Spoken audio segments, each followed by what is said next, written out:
Oh, hey, how's it going? It's me. I'm not in the regular studio today. I'm in LA right now, as you can see.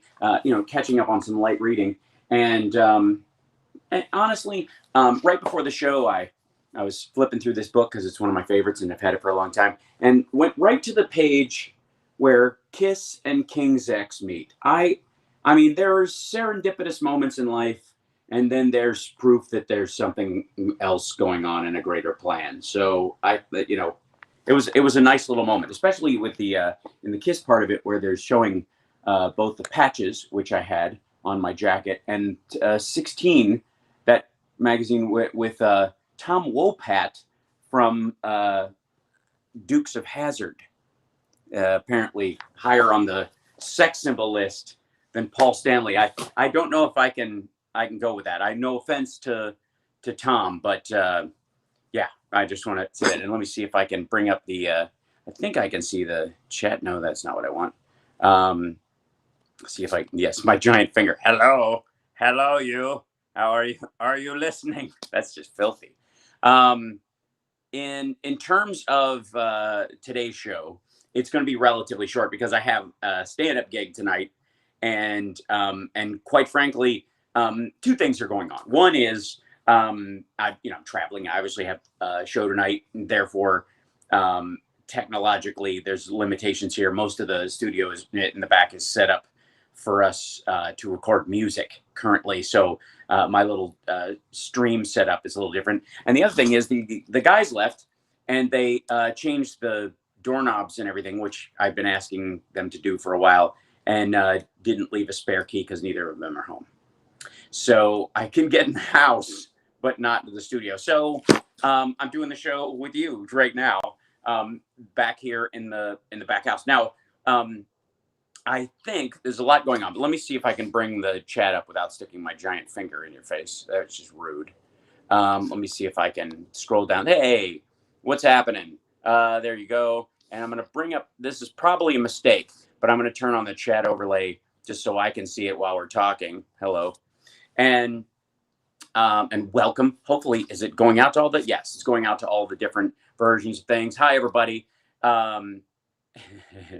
Yes, people are having to squint with my long hair, although I'm backlit, so it kind of, frames it and creates kind of an odd effect, which is not a bad thing overall.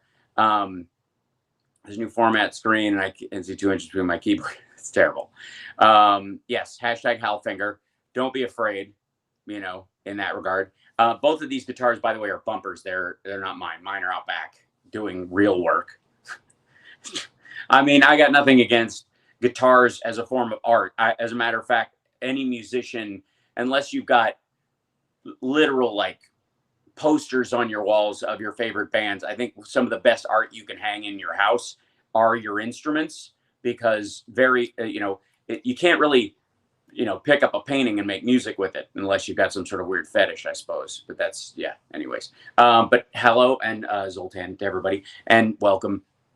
The drive-in, not the drive-in, but the drive-in to Los Angeles was relatively uneventful and allowed me to catch up on kind of a lot of what I would call my background viewing, meaning looking at the videos about the people that I do videos about, or that I won't watch or don't watch because I'm not going to watch them twice, or watch them if I'm not going to use them, or in general, like news clips that make it to those news sites about the general thought on everything that's going on in terms of the Afghanistan exit and COVID, and I think I've told you guys before, and it should come as no surprise, that YouTube is now back to being completely overrun with QAnon.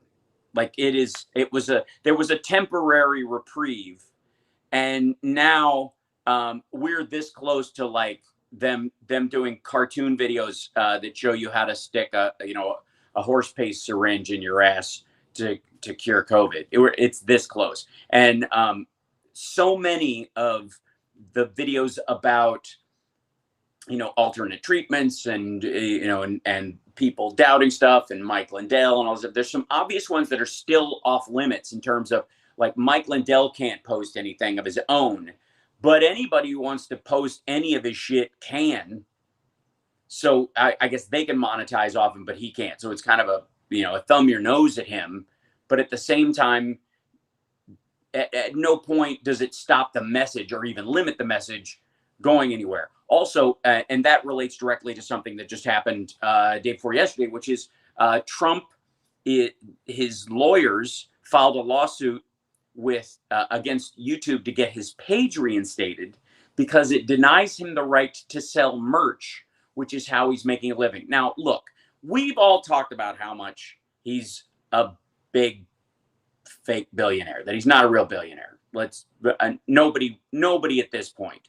Even the fact that his organization overall made something like $2.4 billion during the presidency, there is no reason to believe that any of that money still exists, that he hasn't just spent it, that it isn't just gone, because that's where it goes. Like, that's why, if I'll give you an example, like, if any of you had, let's say, 5 working businesses, right, that just run all the time, they're great. They don't turn much of a profit because there's been a pandemic and other stuff, but they're definitely making it, right?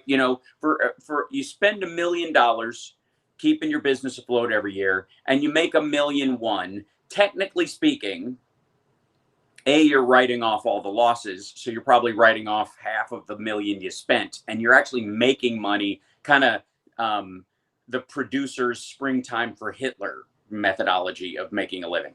And in the case of Trump, if all of his golf courses were making even $1 profit, the money that he's making from his supporters, since he lives at his property, would be it'd be gravy. It'd be hand over fist, because part of what he makes off, part of what he spends on all of his businesses, all 5 of the golf courses, is his salary from said ventures. So they're all LLCs. They all dole out some sort of, one would think, anyways, theoretically, dole out some sort of salary to him as some, because like when their CFO, Alan Weisselberg, quit his job at the Trump organization, he also technically stepped down as CFO of like 20 other Trump companies. Same thing happens. He was getting a salary from each of those as well. Trump does the exact same thing. He's drawing a salary from all of his businesses. So part of what's considered an expenditure in the business is indeed his salary. So let's say he's drawing a salary from 5 properties. The properties only have to make $1 to clear over that, and he's taking money out of it. And then, in theory, the money that he's making from his supporters that he's been getting since last year, which he is not spending on lawsuits. He is not like everybody. I mean, he's asked Rudy Giuliani if Trump is spending money on the lawsuits he's engaged in. Ask anybody. I mean, I'm sure the lawyers that he's working with right now, they must be asking for a huge retainer right out of the gate, because I wouldn't. Would you? I mean, it's insane. It's goofy. So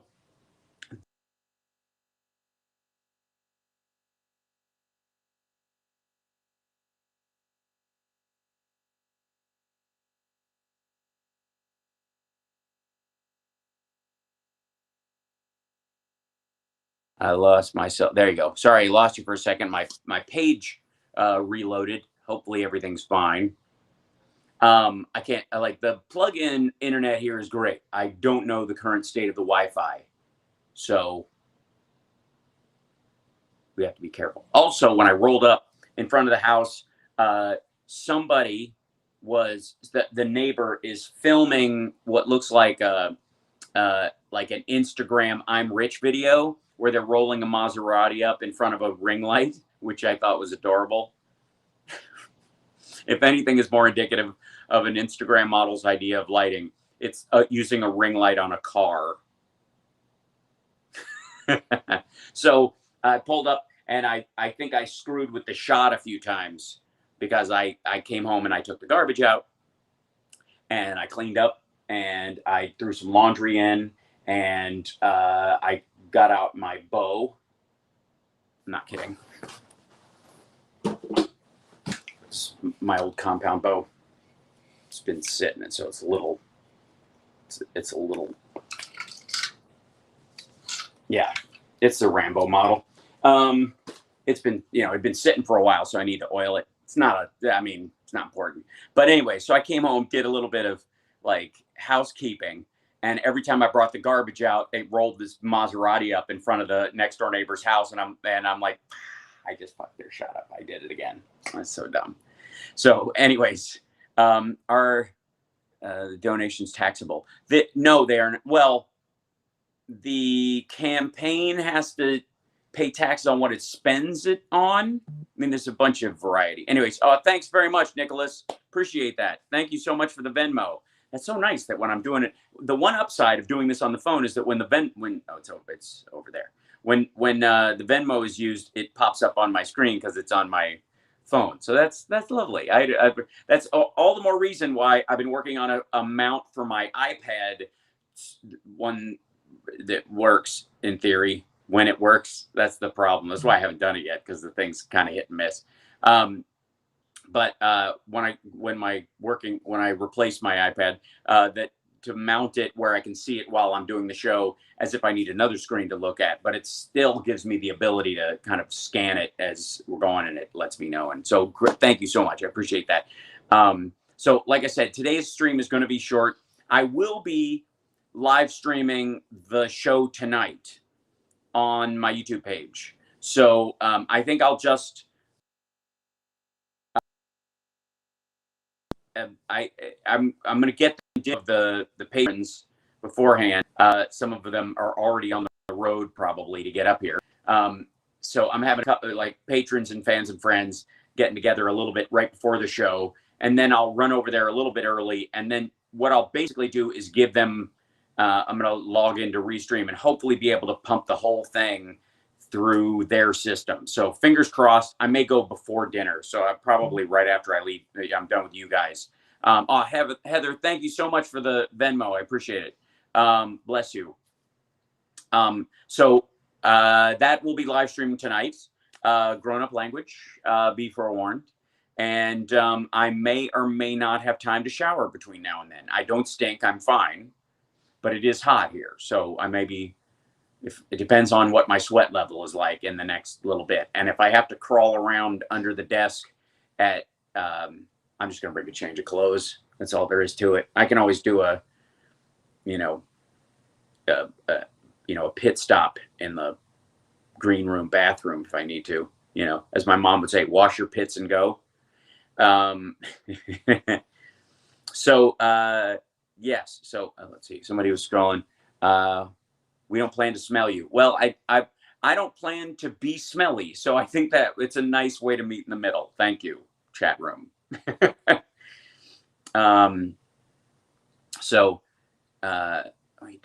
it scrolling backward? Yes. Sink showers are always a good time. Hi, everybody. Hi. The chat room's going by so fast, so I apologize if I miss something as it goes by. Couple other things I wanted to touch on, though, news-wise, before I jump off. And our beloved Can't Stop Lion sent this, that there was a message from the Mayo Clinic today that with all this talk about booster shots, they want to make sure people are not just racing to get one if they don't need one already. Like my time frame, 8 months, would be November, for example. And a lot of people who got it around the same time I did are feeling like antsy, like I should just go get one now. Well, it turns out that in the UK, because of a lack of vaccines availability, anyways, with the early one, with Pfizer and Moderna, versus Israel is having like shorter immunity cycles because they followed the instructions. There's supposed to be a month between the shots. Apparently, in England, there was a little bit of distance between. They had 8 weeks because of a lack of supply. And in some cases, and it's hard to tell if this is hard science, don't take any this as wrote or whatever, but the spacing between it actually augmented, that your body had time to respond, and people didn't need to rush to get it as much as they may have thought, much like the Pfizer vaccine does not need the hyper refrigeration like they thought it did. So it's making it a lot more viable and available. So don't rush that. Follow, whatever your doctor says would be the wise thing to do. If you have an immunological issue, or if you have previous health issues, check with them about the speed with which you should do it. And even then they may say, hang out for a little bit. So see, have a third shot before struggling through it. Well, insofar as waiting for the rest of the world to get them, the production of the vaccine in the United States is not the primary source of production, and there are a lot of other countries that are producing vaccine as well. So not getting your third shot is not necessarily gonna make sure other people get it, and pausing, that waiting the length of time is indicative. Oh my God, thank you, moms, get your stuff. I loved all this. Thank you so much. Thank you so much, moms. So the important thing is, this tends to be, in terms of the availability of vaccine, one of those like on your seatbelt before you put on your child's, put on the oxygen mask before you put on your child's. If we have waves of death in this country, there are all sorts of other resources we can provide to the rest of the world in terms of PPE and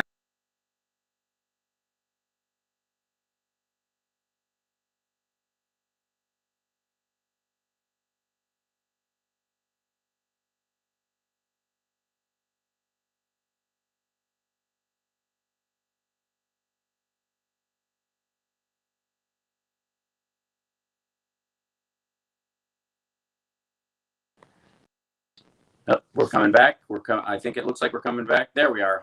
Hi, everybody. Sorry, no, it was everybody. It just dropped off. It's choppy. So, like I said, it'll be a short show today, so we do this. But what I was saying was, before I was so rudely interrupted by the interwebs gods, was that there are all sorts of other material ways that first world countries can help other countries that are dealing with this, in terms of monoclonal antibodies, PPE, and other stuff, which we don't have to dole out if we don't have a vaccinated populace ourselves.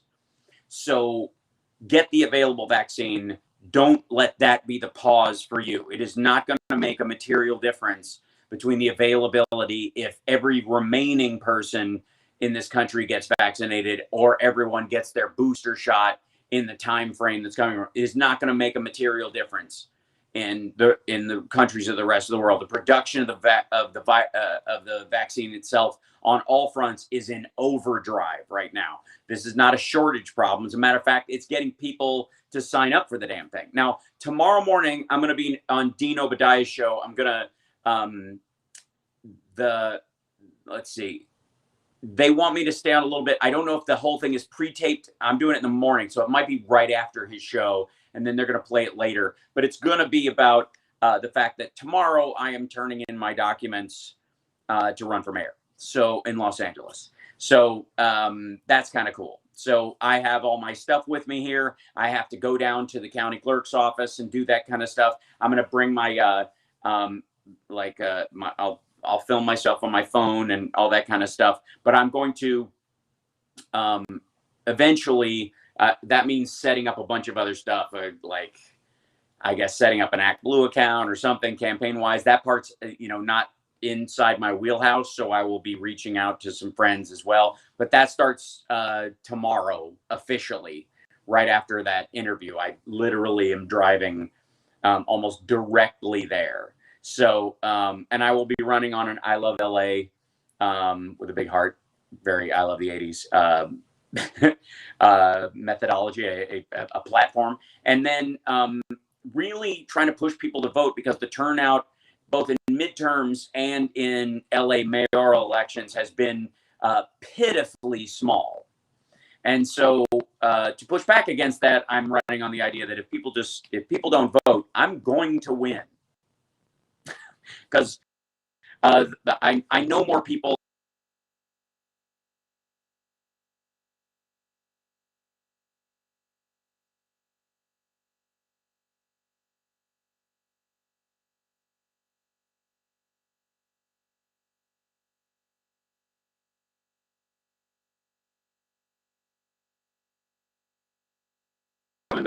Where are we? How could we be? There we are. I'm back. Okay, good. So sorry about that. The Wi-Fi here is a little shoddy. So what I was saying was, and what I will finish with, is that because the turnout is very low on a comedic level, I'm going to be running on the idea that if people don't show up for this election, I'm going to win because I know more people here than the margin of victory in our last mayoral election, personally. So I have a very strong chance of actually getting somewhere with this.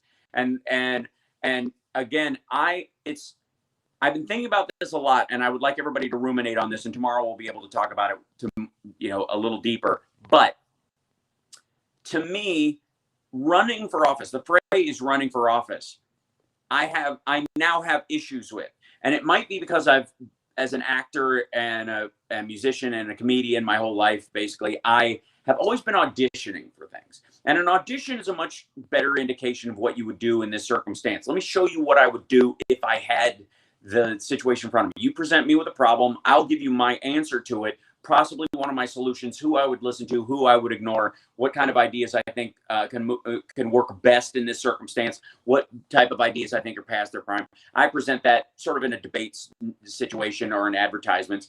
And then you decide if you want to hire me to do the actual job in front of a giant green screen, staring at a tennis ball, pretending it's a dinosaur. And, as an actor, you often get that, that's how you get a job most of the time. Quite frankly, a lot of the jobs I got because the producer liked me. The casting people hate me here. It's because I never met any of them. I know as working actors go, I know so few casting people, and most of the working actors I know them all by their nicknames. It's really weird, but that's a whole conversation for another day. And I'm talking fast because I don't want the camera to flip out again, or the stream to drop. So I don't view this as sort of running for mayor in Los Angeles. I kind of view it as auditioning. It's a job interview. And saying people are running for office, it likens it to a race. And there's too much sports analogy in these races anyways. Who wins, who loses, who's ahead, who's behind. Those are all silly in terms of what actually happens when you get the job, because it is a job. It is, and at its base, it is a service job. Being mayor or on the city council or any kind of elected office is much more akin to our brothers and sisters who are sanitation workers or road workers or I don't know, air traffic controllers than it is a person holding a gold medal on a podium. There's almost no parallel. And so I happen to think that saying running for office is part of the problem in its description and sets a false narrative in place that pushes everybody in that direction. So anyways, I'm fascinated just by the mechanics and philosophy of even discussing it that way, right? So thank you so much, Robert. Appreciate it. And I thank you so much. It's really awesome for the mayoral campaign. Now, I can't take donations until I'm officially doing it. So until then, anybody who puts for mayor or any of that stuff, I'll just take that as a joke, and it's just you gifting to the show. After this point, I'm sure there are some rules about how I can raise money and all that kind of stuff, which we will discuss very directly anytime I bring it up on the show. But I have to.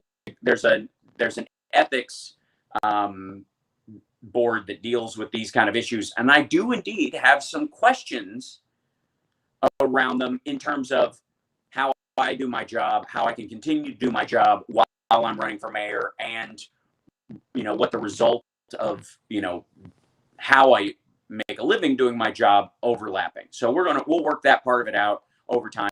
But I want to thank you guys for the support and love in just even considering the idea, and I'll let you guys know how it goes tomorrow. So I'm going to sign off. Thank you guys so much. I'm sorry today's show is shorter than usual, but take a day, relax, and I will see you guys tomorrow. Okay.